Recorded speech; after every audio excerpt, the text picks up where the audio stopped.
Iran की वार्ताकार team के head और स्पीकर कालिबफ ने हॉर्मुज में हमलों के लिए अमेरिका को जिम्मेदार ठहराया। कालिबफ के मुताबिक अमेरिका MOU के आर्टिकल 5 का उल्लंघन कर रहा है, जिसमें लिखा है हॉर्मुज का फैसला ईरान ही करेगा। बीते दिन में अमेरिका यहां हमले कर रहा है और एक वैकल्पिक रास्ता बनाकर ईरान के हितों को नुकसान पहुंचाने की कोशिश कर रहा है। हॉर्मुज पर बढ़ते तनाव से परेशान खाड़ी देशों ने भी ईरान के खिलाफ लामबंदी शुरू कर दी है। मिसाइल का बदला मिसाइल से लेने की तैयारी कर ली है। बहरीन ने हिमार्स रॉकेट से ईरान पर हमले किए। साउथ ईरान में ये रॉकेट गिरे, जहां से ईरान हॉर्मुज में चलने वाले जहाजों को निशाना बनाता है।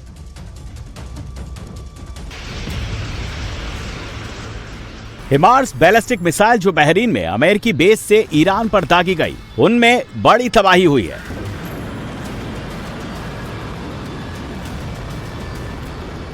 हिमार्स बैलिस्टिक मिसाइल 300 किलोमीटर की रेंज तक जाती है। नई प्रिसीजन स्ट्राइक के साथ ये 500 किलोमीटर दूर बैठे दुश्मन को भी तबाह कर सकती है। सबसे बड़ी बात ये 45 सेकंड से कम टाइम पर ही दागी जा सकती है। हिमार्स मिसाइलें GPS गाइडेड होती है। ये अत्यधिक सटीकता के साथ पहले ही शॉट में दुश्मन के कमांड सेंटर, रडार और गोला बारूद के डिपो को तबाह कर देती है। ईरान ने अमेरिका की सबसे खतरनाक क्रूज मिसाइल टॉमहॉक को मार गिराने का दावा किया है। मिसाइल के टुकड़ों की तस्वीरें ईरान ने जारी की है। ये टुकड़े पश्चिमी ईरान में मिले हैं। अमेरिका की टॉमहॉक क्रूज मिसाइल सटीक निशाने के लिए जानी जाती है। इसे एयर, समंदर और आसमान तीनों जगहों से लॉन्च किया जा सकता है। अरब सागर में अमेरिका के जो 20 डिस्ट्रॉयर मौजूद हैं, फिलहाल ज्यादातर टॉमहॉक मिसाइलें उन्हीं से फायर की जा रही हैं। टॉमहॉक क्रूज मिसाइल हर मौसम में मार करने वाली सबसोनिक क्रूज मिसाइल है। यह 1300 से 2500 किलोमीटर दूर तक टारगेट को तबाह कर सकती है। यह दुश्मन पर 880 किलोमीटर प्रति घंटा की स्पीड से हमले करती है। यह सिर्फ 30 से 50 फीट की ऊंचाई पर उड़ती है, जिसकी वजह से रडार को चकमा देने में सक्षम है।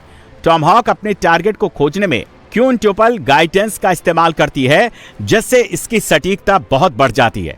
ये GPS और INS दोनों नेविगेशन सिस्टम का इस्तेमाल करते हुए आगे बढ़ती है।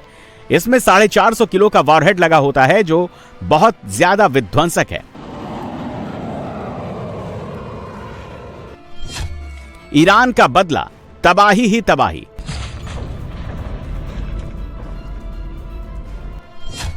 ईरान ने मिडिल ईस्ट जलाना शुरू कर दिया।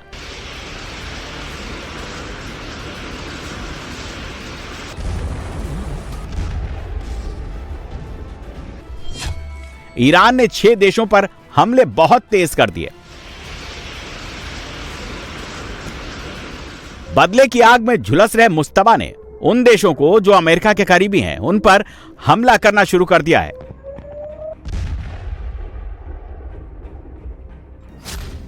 इनमें Bahrain, Kuwait, Jordan, Qatar, Oman और संयुक्त अरब अमीरात में हमले बहुत बढ़ा दिए हैं। अमेरिका जब जब ईरान पर हमले करता है और ईरान बहरीन पर सबसे तगड़ा पलटवार करता है। ईरान ने इस बार भी बहरीन पर ही सबसे ज्यादा मिसाइलें मारी। बहरीन के आसमान पर ईरानी मिसाइलें जाती हुई दिखाई दे रही हैं। ईरान ने बहरीन में अमेरिकी नेवी के 5th फ्लीट के हेडक्वार्टर को निशाना बनाया। बहरीन में अमेरिकी नेवी बेस से धुआं उड़ता दिखाई दे रहा है। यह मिसाइल 5th फ्लीट के हेडक्वार्टर से थोड़ा दूर गिरी। ईरान ने दावा किया कि उसने ड्रोन अटैक में अमेरिका के सैन्य अड्डे, कम्युनिकेशन सिस्टम और ईंधन डिपो को निशाना बनाया, जिसका इस्तेमाल अमेरिकी सेना करती है।